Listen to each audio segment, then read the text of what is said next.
On ne fait pas fortune avec le salaire. Tous ceux qui sont experts dans un domaine sont déjà des hommes d'affaires. Okay. Mais la différence, c'est qu'ils travaillent pour que l'autre gagne. C'est tout. Si quelqu'un ne veut pas faire l'entrepreneuriat, la personne déclare juste sa faillite. Dans la diaspora, qui sont les locataires, on doit cesser cela. Pourquoi est-ce que dès qu'on est arrivé en Europe, on est devenu les éternels locataires? C'est ça. Et la réalité, c'est que quand tu loues, quelqu'un récupère ton argent. Cette personne est comme toi. C'est vrai. Cette personne passe le temps à l'île, dans les yachts. Pourquoi ne pas être propriétaire? Payer doucement, doucement, et à la fin, ton argent te revient.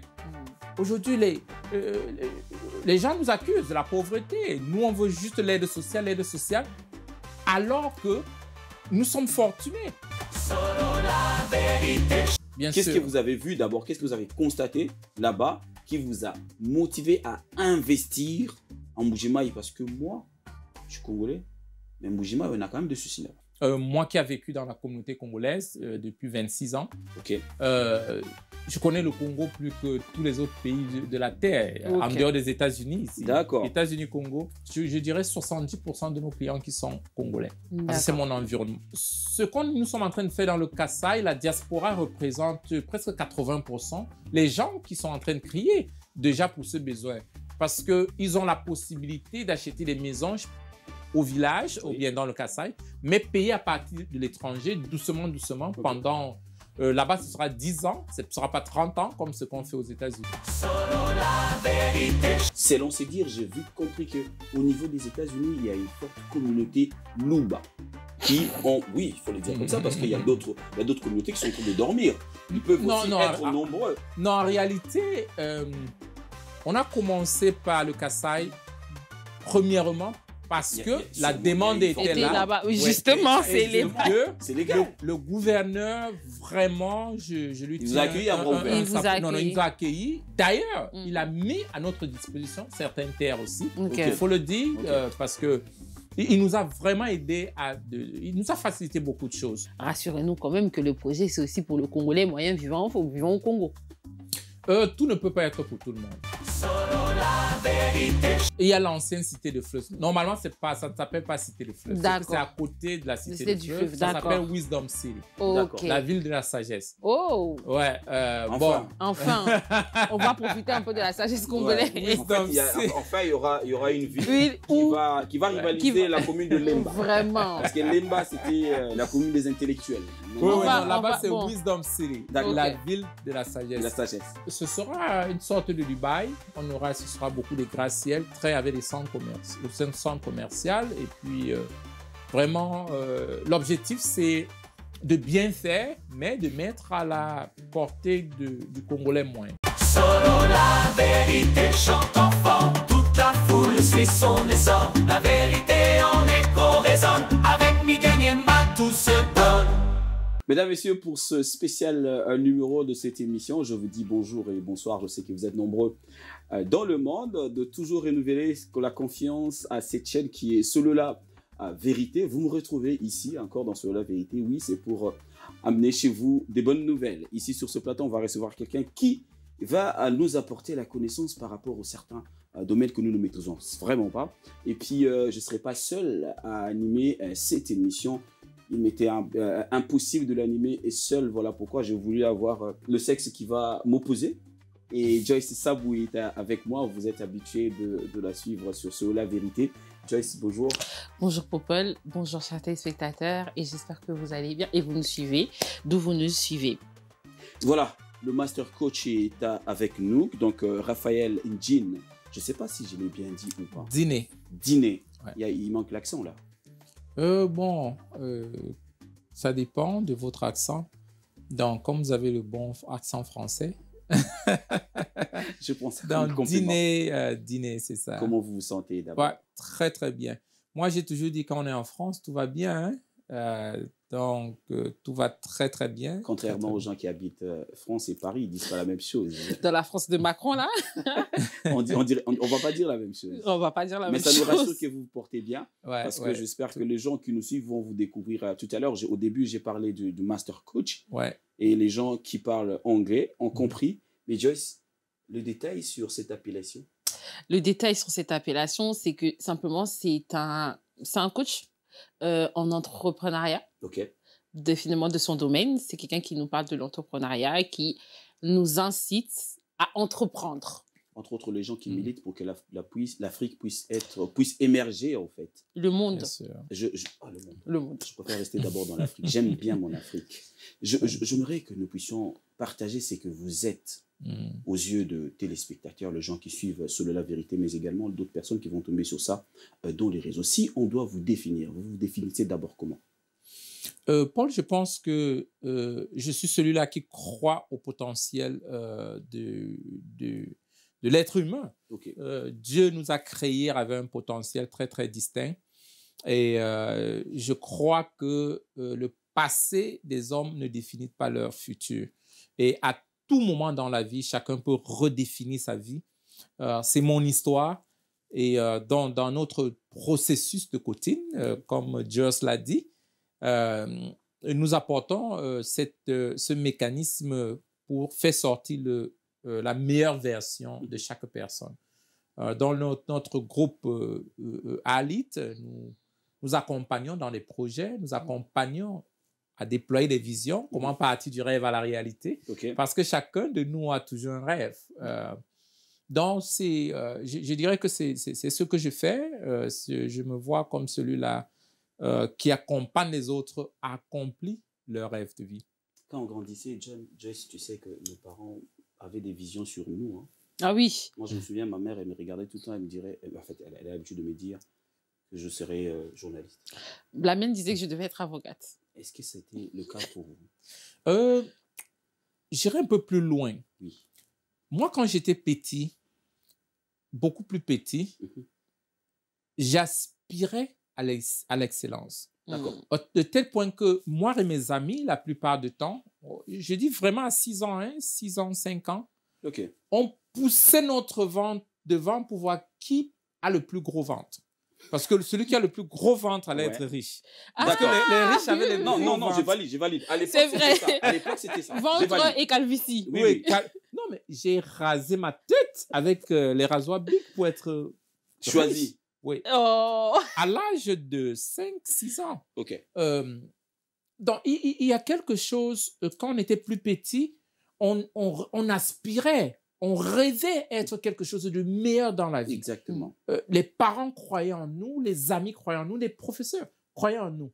Mais à un moment, quand on a grandi, c'est comme si on a commencé à dire non, c'est pas possible. Non, c'est pas possible.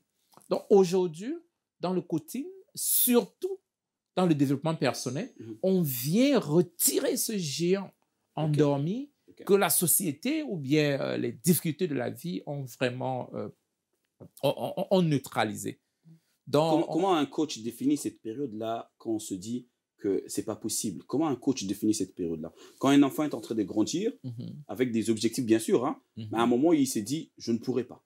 Ça ne sera pas possible. C'est énorme pour moi. Un coach définit cette période-là comment en fait? Vous savez, Paul, dans la vie, la formation qu'on reçoit en tant qu'enfant, l'éducation en tant qu'enfant, ce n'est pas la même éducation qu'on peut utiliser pour accéder en tant que grande personne. Quand tu es petit, on dit fais attention aux étrangers. Oui. Ne parle pas aux inconnus. Ne sors pas la nuit. Va doucement. Alors que dans la vie, il faut parler aux inconnus. Si tu veux développer une richesse relationnelle. Ouvrir d'autres horizons également. Ouvrir d'autres horizons. Pour faire des affaires, il faut risquer. Oui. Alors que la grand-mère fait non, ne risque pas. Et surtout l'éducation traditionnelle. Il fallait être premier dans la classe. Ne triche pas. Tricher, ça veut dire venir vers toi, Paul, tu es expert dans la communication. Je veux me lancer dans la communication. Non, je ne dois pas tricher ce que Paul fait. Je ne dois pas venir demander à Paul ou à George, comment est-ce que je peux faire pour communiquer bien comme vous? Je vous admire. Tu vois, à l'école, on a dit non, c'est la tricherie.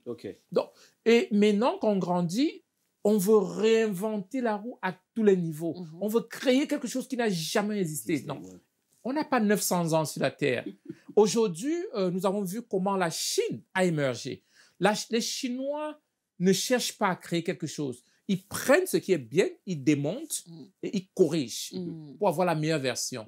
Nous voyons comment des entreprises émergent aujourd'hui. Donc, dans nos processus de coaching ou d'accompagnement, on encourage aux gens de fonctionner ensemble. Bon, il est vrai, c'est en Afrique qu'on cherche les premiers, parce qu'aux États-Unis, on travaille en équipe. C'est le travail en équipe qu'on apprécie et non le travail individuel. C'est parce que le chiffre 1, c'est le plus petit. Oui. Donc, quand on se met à 2, 3, déjà, j'ai beaucoup aimé votre collaboration. Merci. Travail en équipe. Je pense que c'est pendant ce processus qu'on commence à se dire, non, je dois le faire seul. Et seul, il n'y a rien sur la terre qu'une seule personne a réalisé. Même un sport de combat de boxe. Une personne boxe, mais les coachs sont derrière. Les médecins sont derrière. Les supporters sont derrière. Ceux qui l'ont aidé dans les mises en forme. Donc, il n'y a pas de victoire seule sur la terre. Et je me dis que c'est ce qui amène ce blocage complet qui nous fragilise et détruit le potentiel inné que nous avons. Et à un moment, on se dit, non, alors je ne peux plus. C'est vrai qu'on ne peut pas, si on ne peut pas coopérer avec les autres. Allez, Joyce, je souhaitais qu'on puisse démontrer aux téléspectateurs qui il est en vrai. Ouais. Qu'est-ce qu'il cache derrière sa veste C'est très bleue. Important. Qu'est-ce qui cache derrière ce beau sourire, ces belles paires de lunettes? Est-ce que c'est un coach? Cette profondeur d'intelligence. Voilà. Est-ce que c'est seulement un coach qui va nous dire, moi j'ai dessiné mon premier bœuf sur un papier et je l'ai vendu? Ou bien c'est un coach qui va nous expliquer comment il a dessiné, comment il a vendu. Comment il a créé de fondation. Et comment il en est arrivé aujourd'hui à être cet expert que nous voyons devant nous? Oui, Joyce, aujourd'hui, quand on parle de coach, quand je dis je coach en entreprise, en entrepreneuriat, c'est pas la théorie.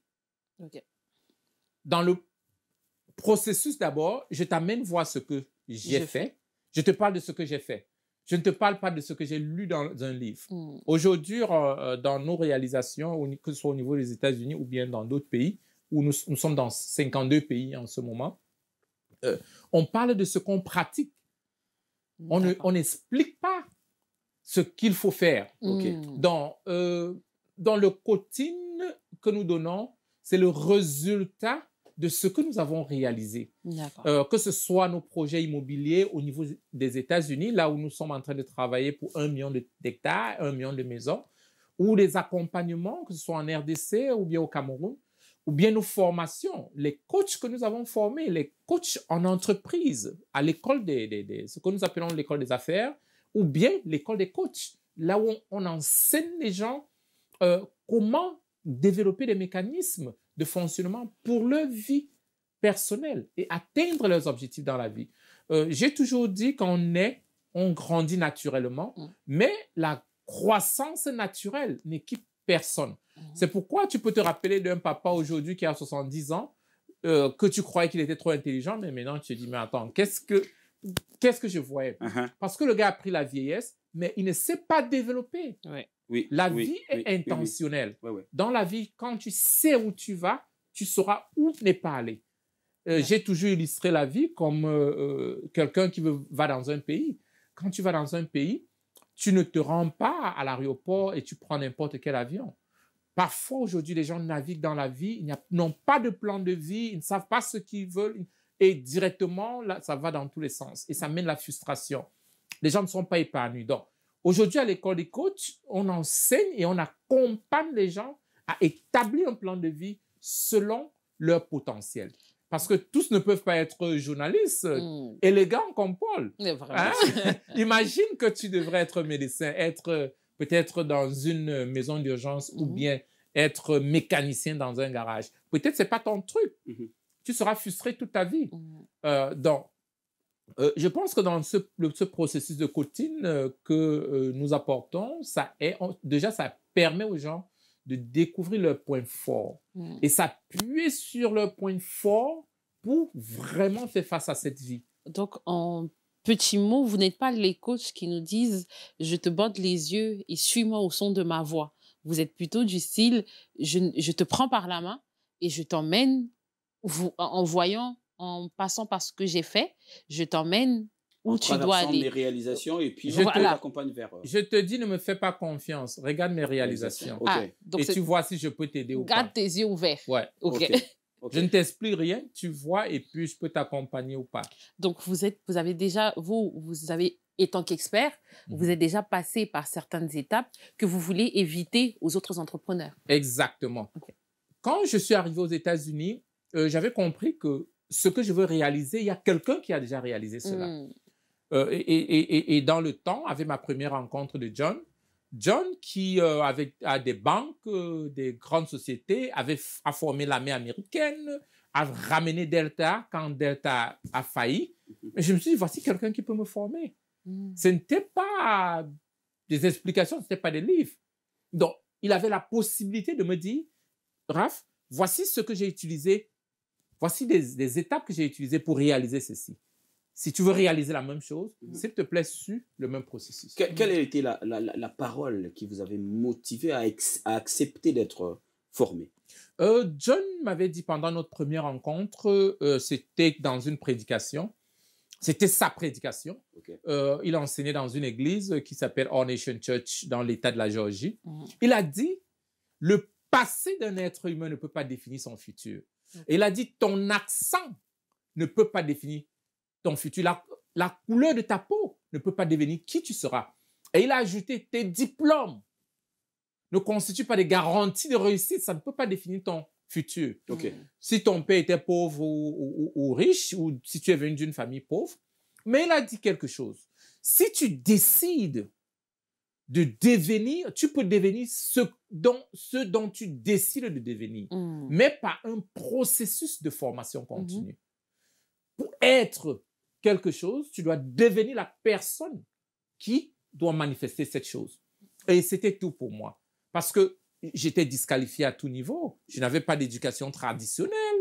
Mon père était le plus pauvre du village et dans même la ville. Comme je dis, je n'avais pas de diplôme. J'avais l'accent. J'étais noir dans un quartier à Swan. Et dans le temps, c'était les Blancs. Donc, moi je savais que naturellement, je ne pouvais pas être au top.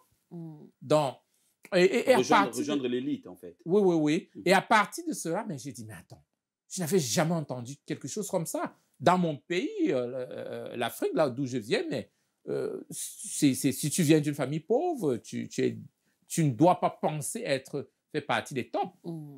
Donc, à partir de ce niveau, j'ai dit, mais attends, je dois me former. Je dois travailler sur moi pour que le renouvellement de mon intelligence soit constante. Si je désire quelque chose dans la vie, je dois travailler dur pour avoir cette chose. Donc, et c'est comme ça, avec mon background judoka, j'ai dit, attends, maître, est-ce que vous pouvez me former? Parce qu'en art, quand tu veux apprendre une technique, tu vas chercher un maître qui peut te transmettre cette technique. C'est dans la vie que certains gens se disent, bon, je veux faire telle chose, il faut que je sorte ça de moi. Il n'y a pas ça en toi. C'est quelqu'un qui a cette solution.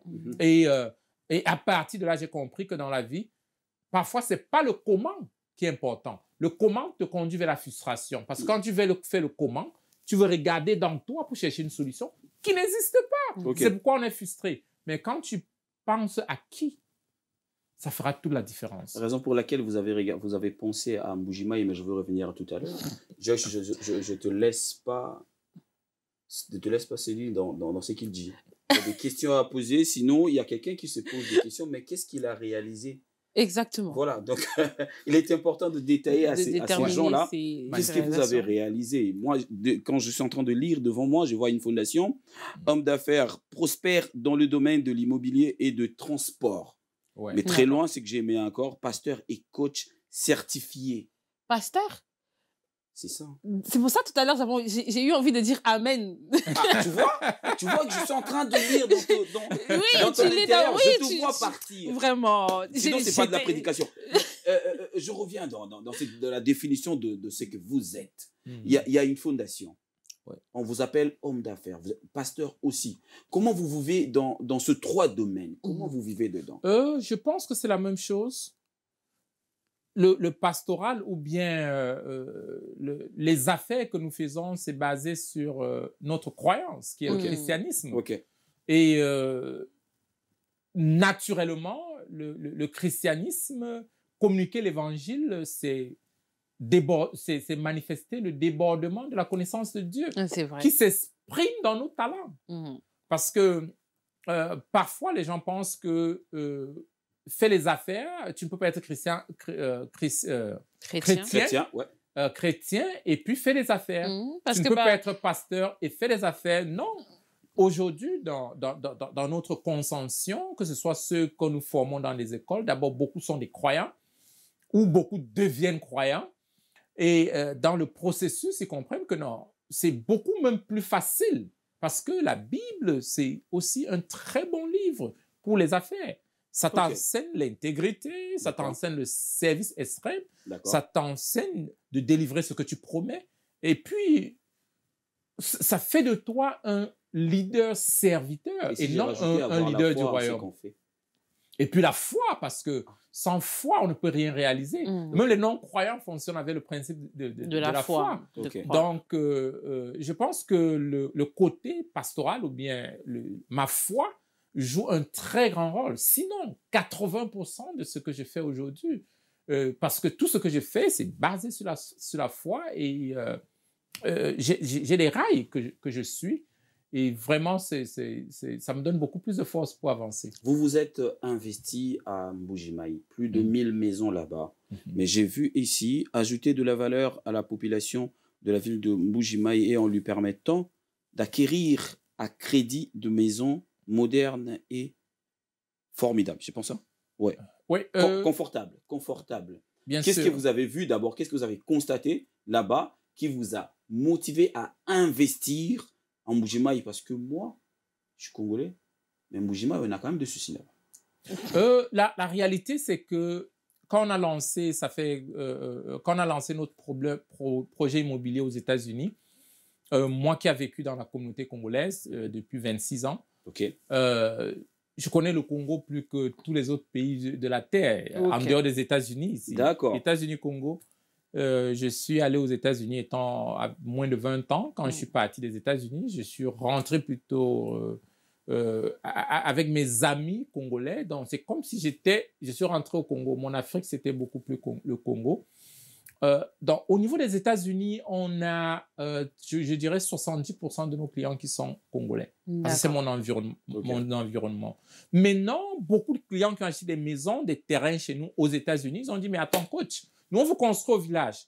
Pourquoi est-ce que vous ne venez pas avec un mécanisme, au lieu qu'on continue à envoyer l'argent à nos frères, et puis on a des problèmes avec les parents parce qu'ils ont bouffé l'argent, les jeunes ont bouffé l'argent. Donc, est-ce que vous pouvez construire en Afrique, au Congo aussi? Ce n'est pas seulement au Congo, dans d'autres pays. Oui. On a fait une liste, on a environ 7000 personnes qui se sont enregistrées sur notre liste. Et dans le Kasaï, on a plus de 2500 qui sont dans le Kasaï, qui ont demandé. Donc, ce que nous sommes en train de faire dans le Kasaï, la diaspora représente presque 80%. Les gens qui sont en train de crier déjà pour ce besoin. Parce qu'ils ont la possibilité d'acheter des maisons au village, ou bien dans le Kasaï, mais payer à partir de l'étranger, doucement, pendant... là-bas, ce sera 10 ans, ce ne sera pas 30 ans, comme ce qu'on fait aux États-Unis. Donc, c'est ça qui nous a amenés au Kasaï. Mais comment ça se passe avec cette communauté, excuse-moi, Joyce, comment ça se passe avec cette communauté congolaise qui est aux États-Unis, pour laquelle vous êtes en train d'investir au niveau de Mbuji-Mayi? Comment ils vont payer? Comment ça va se passer? Comment ils ont fait pour vous contacter et tout ça? Nous avons une communauté... Parce que vous avez tiré un truc là que je vois. Nous avons une très forte communauté au niveau des États-Unis. D'accord. Les gens qui sont déjà les propriétaires, ils sont déjà nos clients. Certains qui sont avec nous depuis 3 ans, 4 ans, 5 ans. Maintenant, avec leur achat au niveau local, ce sera le même processus. Donc, ce sont des maisons qu'on mettra à leur disposition et ils vont nous payer de façon échelonnée. Donc, dès qu'on finit la maison, on les donne les clés, ils s'installent et ils nous payent de façon échelonnée pendant 10 ans. Aux États-Unis, c'est 30 ans. Mais au Congo, ce sera 10 ans. D'accord. Oui. Du coup, sur base de quoi vous êtes parti à Kinshasa? Est-ce que sur la base des demandes de vos clients américains, congolais américains, ou vous vous êtes dit, je vais quand même aller faire une étude de terrain? Est-ce que vous vous êtes non, jeté dans la gueule du loup? c'est à base de la demande. Vous n'avez pas fait d'étude de terrain? On vend avant de construire. Nous avons une liste des gens qui attendent. Dès qu'on finit la construction, on passera à la vente. Donc, c'est ça qui nous a envoyé au Kasaï, dans les différents points, selon les demandes. D'accord. Oui. Et d'ailleurs, aussi, le gouverneur du Kasaï nous a beaucoup encouragés. Il nous a beaucoup encouragés et il nous a donné nous a facilité l'intégration au niveau local pour déployer ce programme. Alors, mesdames, messieurs, vous avez devant vous un digne fils d'Afrique qui peut nous aider, bien sûr, dans nos démarches d'immobilier, d'investir dans nos différentes provinces. Je parle précisément de la République démocratique du Congo. Selon ses dires, j'ai vite compris qu'au niveau des États-Unis, il y a une forte communauté Luba qui ont, oui, il faut le dire comme ça, parce qu'il y a d'autres communautés qui sont en train de dormir. Ils peuvent aussi être nombreux. Non, en réalité, on a commencé par le Kasaï, premièrement, parce que la demande était là. Oui, justement, c'est légal. Le gouverneur, vraiment, je lui il vous a accueilli à bras ouverts. Non, il nous a accueillis. Il a facilité tout pour nous, l'acquisition des terres. D'ailleurs, il a mis à notre disposition certaines terres aussi. Il faut le dire, parce que il nous a vraiment aidé il nous a facilité beaucoup de choses. Aujourd'hui, nous avons beaucoup d'autres gouverneurs qui nous ont contactés. Donc, c'est un processus. On doit aller pas à pas. On ne doit pas... Alors, moi, je me signale qu'au Congo, il y a encore de provinces vierges qui peuvent être visitées. Et oui, je parle, par exemple, de la province de Maïndomé, par exemple, chez les Bandundu et consorts. Oui, on a fait... Je parle du Congo central. Il y a aussi Kananga. Ils sont partout. Il y a Kananga aussi. Et le Katanga. Je pense que beaucoup de gouverneurs qui vont peut-être nous suivre, ils vont nous solliciter. Nos bureaux sont en face de Pullman, au niveau de la RDC. Et puis nous sommes en train de prêter main forte aussi aux autres constructeurs de la diaspora. Vous accompagnez d'ailleurs le chef de l'État dans sa vision de la reconstruction du pays. Bien sûr. Moi, j'aimerais savoir, il faut faire un comment ça s'appelle, le package, voilà. De combien de demandes, de combien de personnes pour que vous déplacez pour une province. Naturellement, on fait minimum 1000 maisons. Parce que ce ne sont pas des maisons trop chères, ce sont des maisons qui vont jusqu'à de 25, 30 jusqu'à 50 000 $ maximum en province.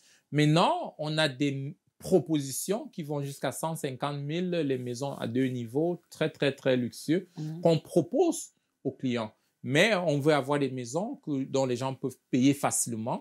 En 10 ans, finir la dette et puis être propriétaire en plein temps. Donc, ce n'est qu'au niveau de Kinshasa qu'on fait des appartements de 250 000 €. Vous êtes né au niveau de Kisangani et je sais que vous êtes nombreux. Vous pouvez faire 1000 ou 2000.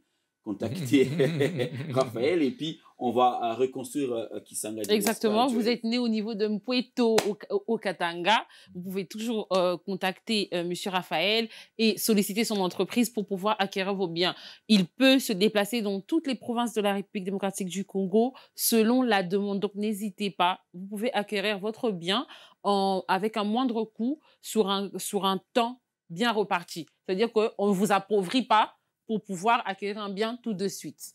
Je parlerai du coaching et de l'entrepreneuriat.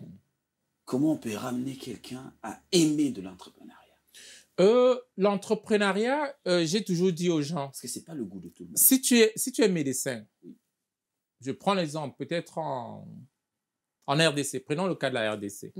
Tu gagnes combien? 1 000 €. 1 000 € ou 1 000 $? 1 000 $.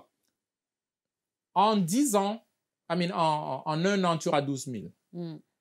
En 10 ans, ce sera combien? 120 000? 120 000. Ouais, disons comme ça. Ce sera 120 000 en 10 ans. En 20 ans, ce sera 240 000. Exactement. En 30 ans, ce sera 360 000. Oui. 360 000. En 30 ans, c'est une vie. Ça veut dire qu'en réalité, tu ne peux même pas avoir une maison.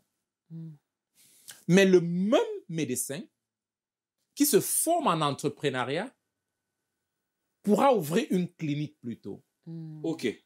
Et un médecin qui a une clinique, un médecin qui vient vers nous, on le forme, on ouvre une clinique qui peut avoir 50 médecins, il aura 1 000 $ de bénéfices par médecin.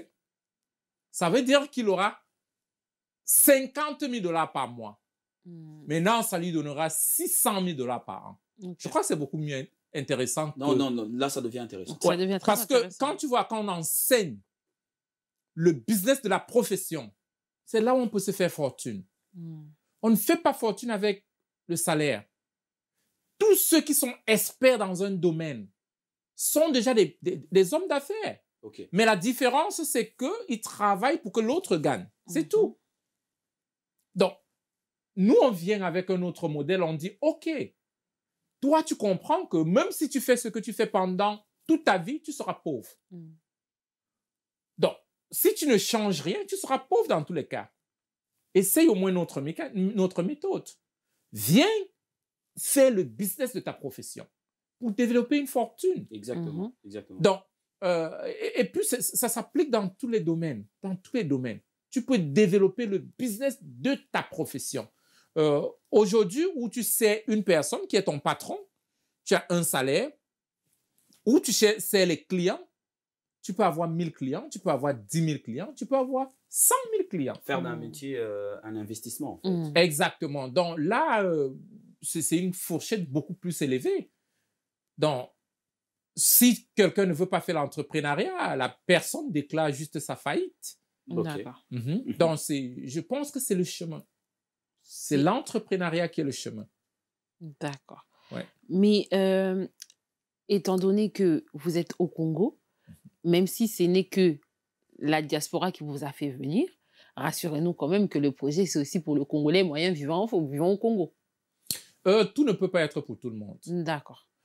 C'est une réalité. Ça, j'ai validé. Si Boeing se dit non, comme je vends des avions, il faut que je vende les avions à tous les Congolais, il va fermer la porte. C'est une réalité. Ouais. Tu as les Congolais qui gagnent 100 $ le mois. Le temps de payer le transport, donner à manger aux enfants, comment est-ce qu'il va acheter quelque chose de 100 000 $? C'est déjà pourquoi on félicite le chef d'État pour ce qu'il est en train de faire. Il a plein de maisons qu'il est en train de construire pour donner aux familles. Par exemple, ce qu'il a fait à Ndili Brasserie, il y a des familles qui ont perdu leur maison, certains qui n'avaient pas de maison, qu'il a donné. Donc, je ne remplace pas les fonctions du président Tshisekedi. Oui, parce que je ne suis vous qu'un ne homme donnez d'affaires. pas. Oui. Je viens résoudre un problème pour un peuple bien ciblé. Je ne dirais pas que ce qu'on vend, c'est à la portée de tout le monde. Non. 25 000 $, ce n'est pas à la portée de tout Congolais. Exactement. Il faut l'avouer. Notre cible, c'est la diaspora, c'est ceux qui peuvent gagner au moins 1 000 à 1 000 € en montant.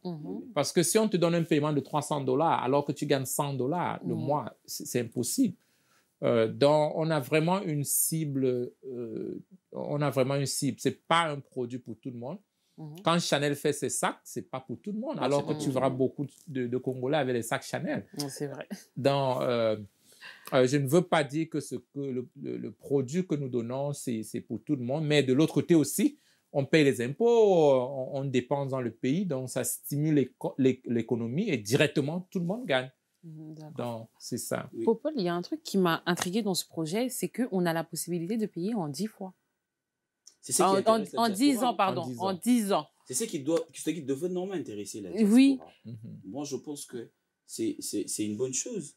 C'est l'occasion et l'opportunité à ne pas rater. Je demande aux amis qui nous suivent de partout où vous êtes, vous pouvez investir, faire confiance et investir à Kinshasa, parce que vous êtes de la diaspora. On me parle ici de 1 000 € montant. Exactement. Oui, naturellement, si vous avez un bien peut-être... si je prends le cas de Dallas, les terrains d'1 hectare qui coûtent 50 000 $ par exemple à Dallas, les paiements, c'est 477 $. Dont environ 350, 300 €, quelque chose comme ça, par mois. Mais non, les maisons, on a des maisons par exemple où ça peut aller jusqu'à 2000 $ par exemple par mois pour une maison.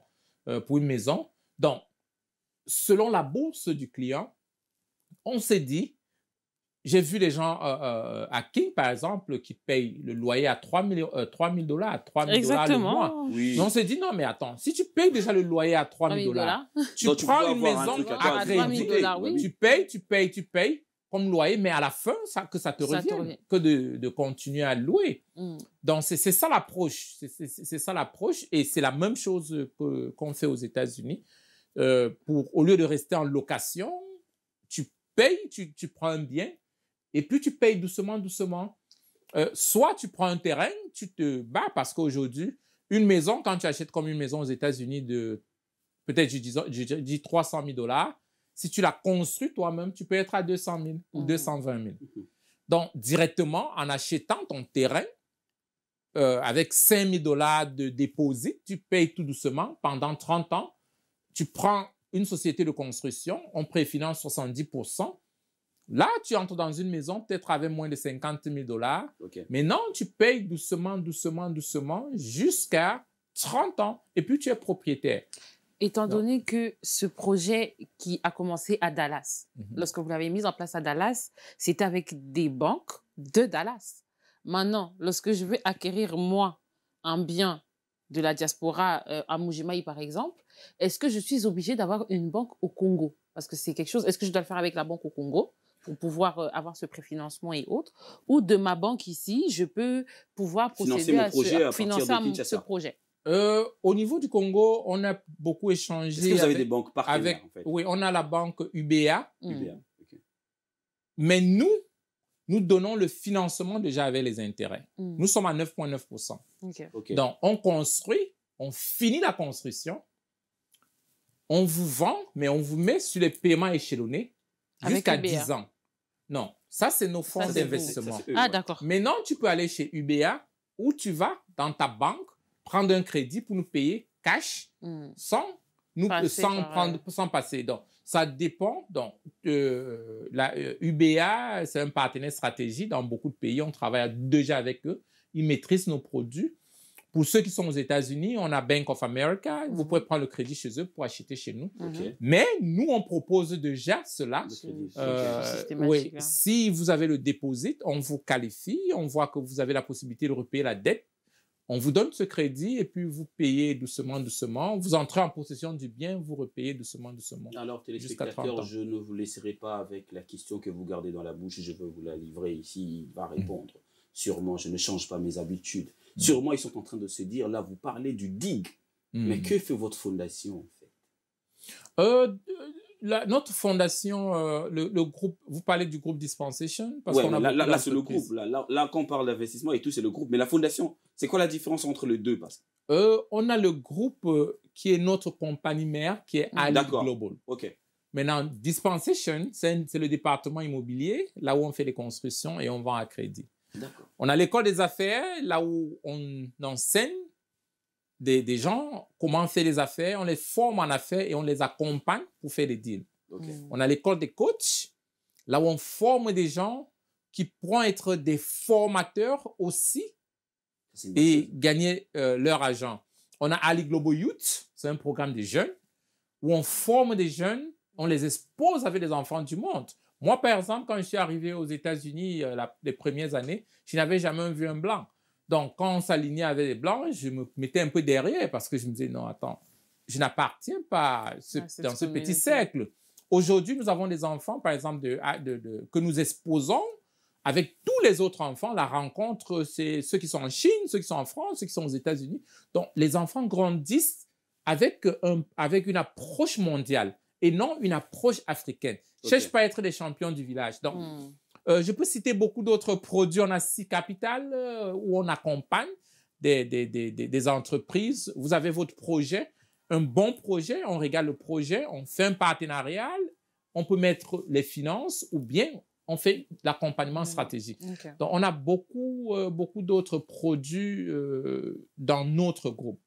Mais non, Dispensation, c'est strictement immobilier aux États-Unis, immobilier au Cameroun, immobilier au Congo. Maintenant, on est installé en France. On est en train de développer le portfolio ici au niveau de la France. Je suis sûr qu'on ira dans beaucoup d'autres pays. Il y a des pays où nous sommes encore en train de travailler Mais les pays que j'ai cités, on est déjà présent, on est en train de travailler.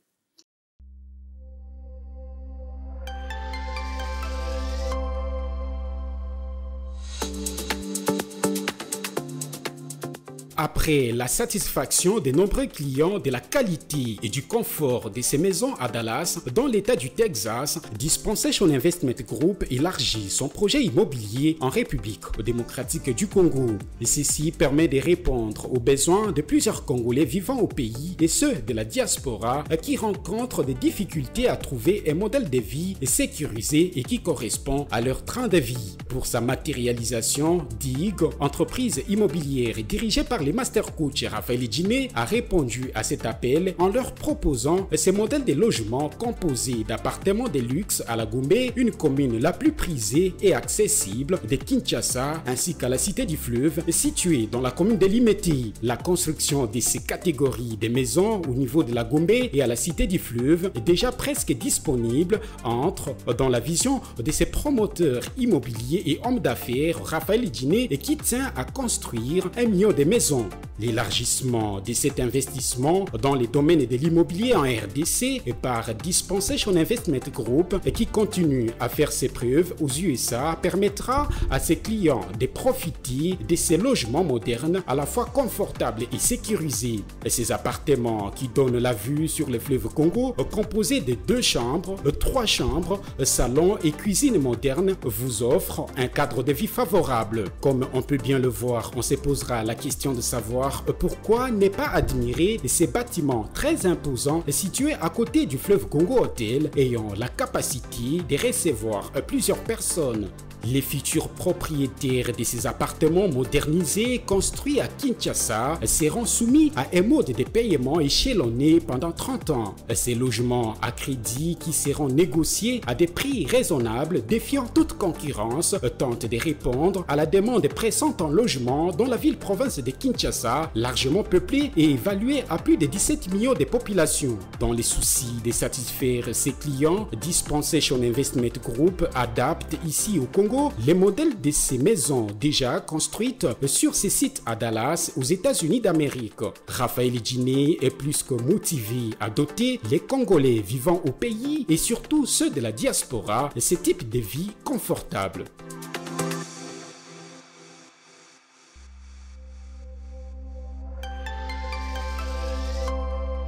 On fait l'exercice de coaching d'un coach, mais un entrepreneur. Quelqu'un qui gagne, alors disons, 450 €, mais il veut investir.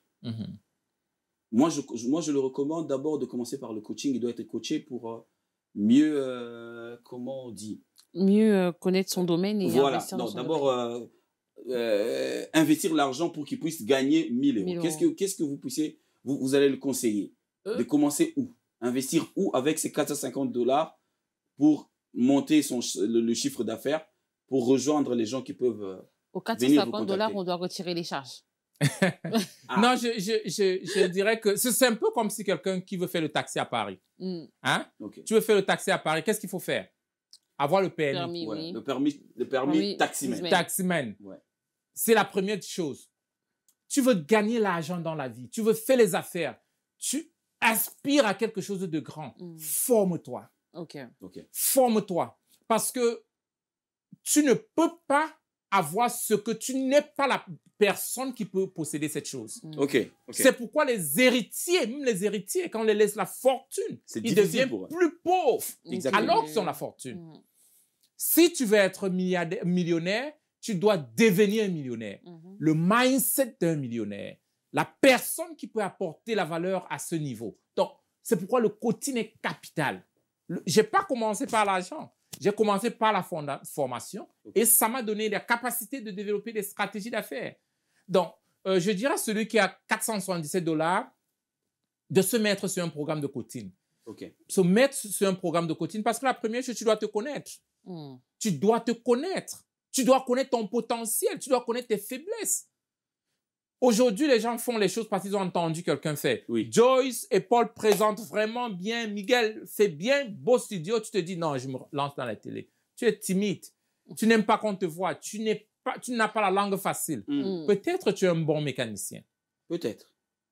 Maintenant, tu te lances à cause de Paul. Tu vois, tu aurais erroné. Ce sera la frustration à vie.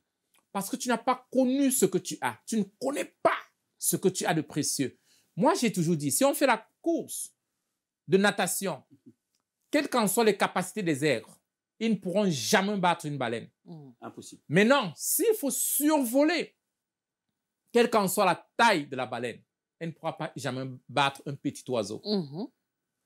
Parfois, notre potentiel est rabattu dans le mauvais côté. Et directement, on devient une baleine qui veut faire la course des oiseaux. Il faut toujours savoir quel est mon domaine, quel est mon point fort, qu'est-ce que j'ai à offrir. Parce que chaque être humain a un talent inné, a quelque chose d'exceptionnel. Peut-être ce que tu maîtrises, c'est la cuisson. C'est la cuisson. Quand tu prépares, les gens sont étouffés. Donc, tu dois savoir ce que tu as d'abord. Et après, maintenant, tu dois te poser la question, qui a besoin de ce que j'ai? Maintenant, tu dois aussi aller vers la cible qui a besoin de ce que tu as, ce que tu offres. La raison pour laquelle il faut passer par le coaching. Il faut passer par le coaching. Il faut avoir un coach. Il faut avoir un coach. Nous arrivons à la fin de ce moment-là. Il y a des questions à faire découvrir encore des gens. C'est vrai. Parce que pour ceux qui ne le savent pas encore, le coach était déjà venu sur ce plateau précédemment. Ouais. Il était déjà ici et on était sur un projet de Dallas. Et justement, il y en a qui sont curieux. Il vient avec un nouveau projet, on part à Kin. Mais qu'en est-il de Dallas? Qu'est-ce qui s'est passé? On n'a pas un nouveau projet, c'est un projet continu. On a toujours promis l'expansion.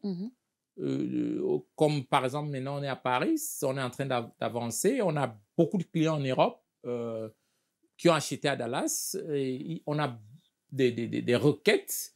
Vraiment, est-ce que vous pouvez faire la même chose au niveau de l'Europe? On veut acheter des trucs en Europe. Donc aujourd'hui, nous sommes en Europe pour continuer ce que nous sommes en train de faire. Le programme de Dallas, c'est 1 million de maisons, 1 million de terrains. On n'est pas fatigué de construire, on est en train de construire. Le projet est là. Chaque année, on amène des gens à Dallas 2 fois par an pour présenter où nous sommes, surtout les nouveaux clients.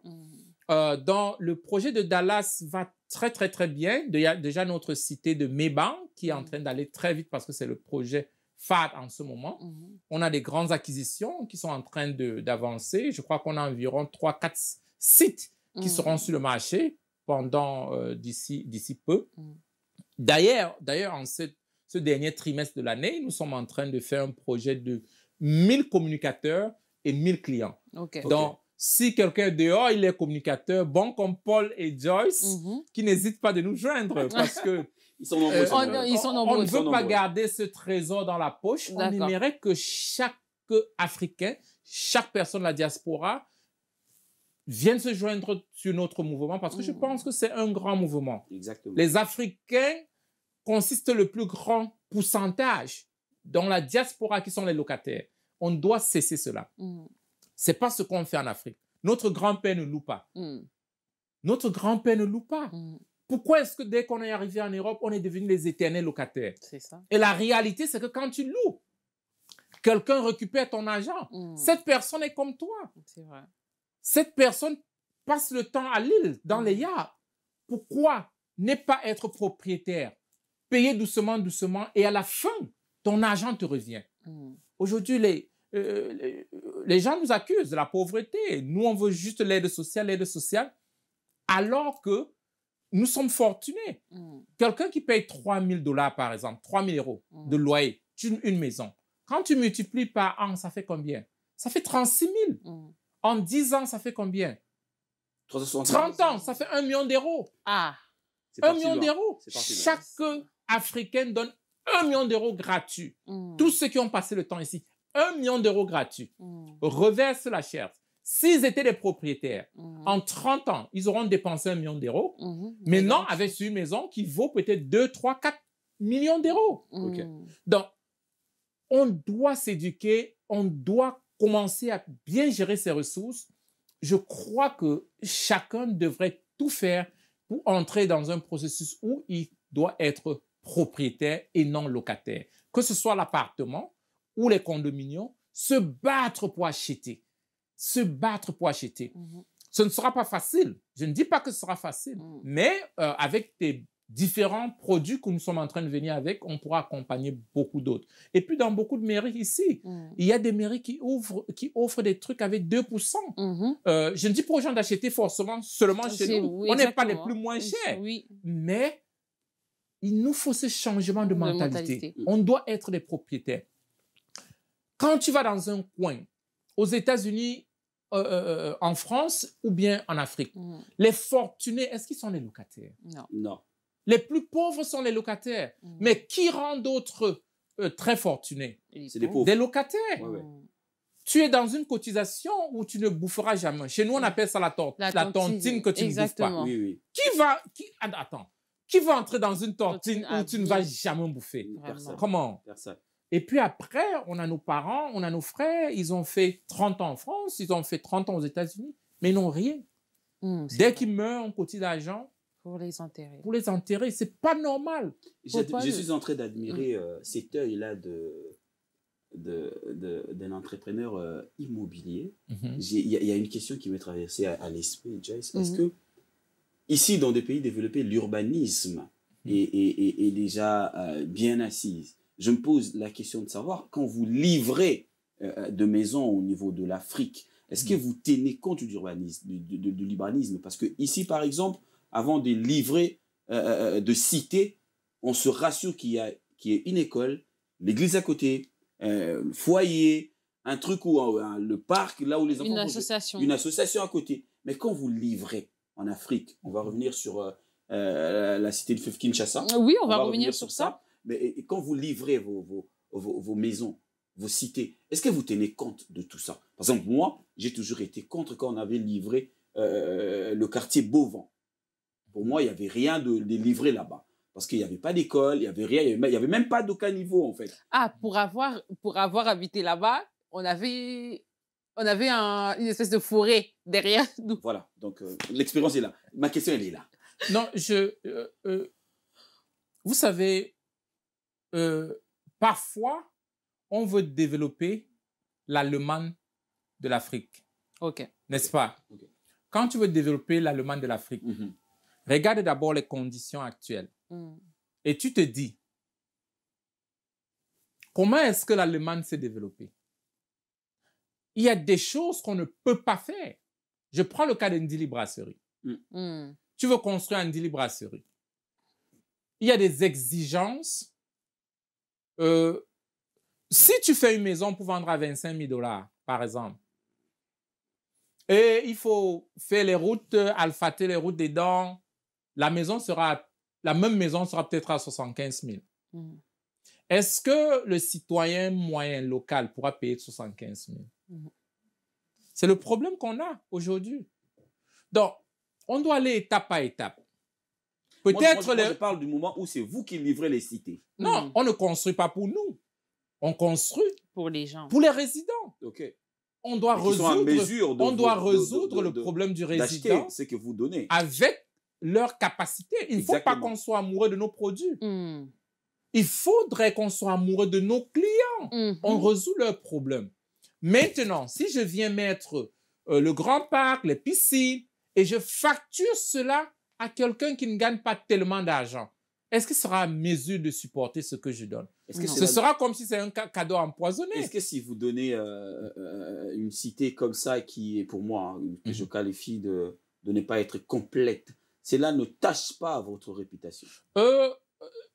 Encore, on construit selon la zone. D'accord. Ouais. OK. Ansélé, ce qu'on fait à Ansélé, et puis ce qu'on fait à la Cité de Fleuve, c'est pas la même chose. OK. OK. Parce que tu veux construire une maison de 35 000 $, tu ne vas pas construire comme la maison de 250 000 $. Donc, mais on doit faire la route, la bonne route, on doit faire les rigoles, on fait là où on prépare où rassembler les ordures, on s'assure qu'il y a l'électricité, on s'assure qu'il y a de l'eau potable.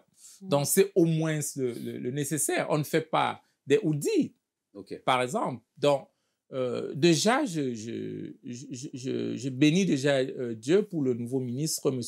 Alexis, qui est à l'urbanisme aujourd'hui, qui est qui fait un travail exceptionnel depuis qu'il a commencé. Force à lui. Oui, et il était au transport, c'est lui, il a dégagé les routes, il a fait la rocade, plein de choses. Beaucoup de leaders aujourd'hui sont en train de travailler, ils connaissent comment ça fonctionne en Europe, ils nous accompagnent et nous donnent tous les moyens pour bien faire. Ok. Ouais, mais on n'aura pas l'Allemagne d'Afrique en un jour, maintenant. Okay. Soyons patients et, ça viendra. Et acceptons aussi la loi du processus. À Kinshasa, nous sommes à 10 000 logements. Et dedans, il y a le projet Cité du Fleuve. Kinshasa, Cité du Fleuve. Kinshasa, Cité du Fleuve. Ouais. Ça consiste à quoi? Parce qu'on a déjà notre Cité du Fleuve. Il y a l'ancienne Cité de Fleuve. Normalement, ça ne s'appelle pas Cité de Fleuve. C'est à côté de la Cité du Fleuve. Ça s'appelle Wisdom City. Okay. La ville de la sagesse. Oh! Ouais. Enfin, on va profiter un peu de la sagesse congolaise. Ouais. Enfin, il y aura une ville qui va rivaliser la commune de Lemba. Vraiment. Parce que Lemba, c'était la commune des intellectuels. Là-bas, c'est Wisdom City. La ville de la sagesse. De la sagesse. Déjà, nous sommes en train de faire le remblement. En ce moment, on doit aller, ce sera au-dessus de la Cité du Fleuve. Et ce sera une cité beaucoup plus complète. On veut bénéficier vraiment du fleuve, mais que le fleuve ne soit pas un obstacle pour nous ou bien un acteur de films d'horreur qui ne vienne pas nous scandaliser. Un ennemi qui peut tout le temps menacer. Ouais, ce sera une sorte de Dubaï. Ce sera beaucoup de gratte-ciel, avec des centres commerciaux, le centre commercial. Et puis, vraiment, l'objectif, c'est de bien faire, mais de mettre à la portée du Congolais moyen. Okay. Donc, les appartements seront au trop à 120, on aura jusqu'à 120 000 et plus. Okay. Oui, 120 000 $, oui. 120 000 $, le Congolais moyen. 120 000 $. C'est quel Congolais? Non, pardon. La parce que je me suis posé la question. Insister à ce que nos amis de la diaspora puissent nous contacter pour ce grand projet et pour d'autres questions que vous pouvez vous poser, que nous, on n'a pas eu le temps de poser ici, Joyce. Donc, il y a des questions qui pourront venir après des internautes, des téléspectateurs. Mais Popol, on a parlé des États-Unis, on a parlé de Bujimaï, on a parlé de Kinshasa. On a parlé de Kinshasa, mais en fait, le coach est à Paris. Et le coach a un projet pour Paris. Mais avant ça, le coach avait une conférence récemment. D'accord. Quel était le message? Quelle était cette conférence déjà? Et quel était le message que le coach a apporté lors de cette conférence? Comment j'étais pas convié? Moi, je n'étais pas confiée aussi, parce que je pense que nous, on n'est pas entrepreneurs. La conférence, ça va se régler après. La conférence qui s'est passée au Palais de Congrès ici, c'était intitulé Back to Africa. Nous croyons que la diaspora africaine est centralisée ici, pour nous les francophones. Les gens sont venus un peu de partout, l'Angleterre, États-Unis, un peu partout. On est venus ensemble se dire, l'Afrique, on doit construire, ce sont les Africains qui doivent construire l'Afrique. Beaucoup d'Africains sont venus s'acquérir des connaissances à l'Occident. Aujourd'hui, on passe le temps à envoyer l'argent et on renvoie. Au lieu de continuer à renvoyer l'argent, développons des mécanismes qui peuvent régénérer l'argent tout le temps en Afrique. On a des ingénieurs, des informaticiens, des gens qui travaillent dans des grandes sociétés. Et la connaissance, déjà, c'est un capital. Et puis, on en a aussi qui ont un peu d'argent, ils peuvent avoir 20 000 €. Qu'est-ce qu'on peut faire en Afrique? Qu'est-ce qu'on peut faire au Congo? Quelles sont peut-être des machines qu'on peut chercher en Chine pour faire une petite entreprise? Au lieu d'envoyer l'argent tous les mois, tu envoies l'argent une fois, mais tu as peut-être une machine qui écrase le foufou, qui peut générer l'argent, peut-être 2 000 $ tous les mois, 500 $ pour aider la famille. Toi-même, tu épargnes 1 500 $ pour ta retraite. Donc, c'était ça le mindset. Ce rassemblement qui est chaque année, où nous, tous ces Africains de la diaspora, on se rassemble pour repenser. Il y avait beaucoup qui sont venus exposer ce qu'ils sont déjà en train de faire. Certains sont venus échanger en un one-on-one pour exposer leurs projets et aussi voir ce que d'autres sont en train de faire qui pourront aller reproduire cela dans nos pays en Afrique. Et vous avez pris la parole lors de cette conférence. Quel était le message que vous nous avez apporté, nous, Français, Africains français? Le message encore, c'était à un moment, on doit s'arrêter et se regarder de l'intérieur et se poser la bonne question. Le train de vie que je suis en train de mener, si je multiplie par 10 ans, quel sera mon résultat? Si je multiplie par 20 ans, par 30 ans, est-ce qu'on a laissé l'Afrique pour venir à l'Occident faire tourner comme le chat au niveau d'un canapé et après... En tenant compte de l'amortissement corporel. Ouais, et après, là, quand on sera vieux, avoir juste des vieux albums pour regarder quand quelqu'un vient te montrer, tu donnes l'album, tu dis, mais voilà, ça c'est quand j'étais à Paris il y a 30 ans. Ne me vois pas comme ça. Non. On doit réaliser, nous sommes à la fleur de notre vie aujourd'hui. Nous sommes forts. Nous sommes jeunes. On doit développer des choses qui pourront être comme des canapés pour se reposer dans le futur. Nos enfants nous regardent, les plus jeunes qu'on a laissés au pays nous regardent. On ne peut pas continuer à se plaindre et non faire partie de ceux-là, des bâtisseurs. Donc, et puis pour le faire, il faut fédérer. J'ai parlé de la capacité de voir ce que d'autres sont en train de faire, s'aligner avec eux pour être ceux qui apportent la solution. Donc, c'était ça le message. Et de l'autre côté, j'ai insisté sur le fait d'être les locataires. J'ai insisté parce que si tu demandes à chacun ici en France, la plus grande partie de son salaire, c'est pour le locatif. C'est pour le loyer. Quand tu regardes, c'est là où ton argent va. Et il y a une façon pour stopper, pour retenir cet argent. Imagine, chaque Africain de la diaspora s'il ne dépensait plus pour le loyer. Et cet argent, il recanalise ça d'une autre façon. Mais on pourra réaliser beaucoup de choses. Donc, c'était ça le centre du message. Beaucoup m'ont dit, non, mais écoute, je ne savais pas. Je dis, mais attends, il faut regarder tes relevés bancaires. Tu vois où ton argent va. Tu remets à quelqu'un.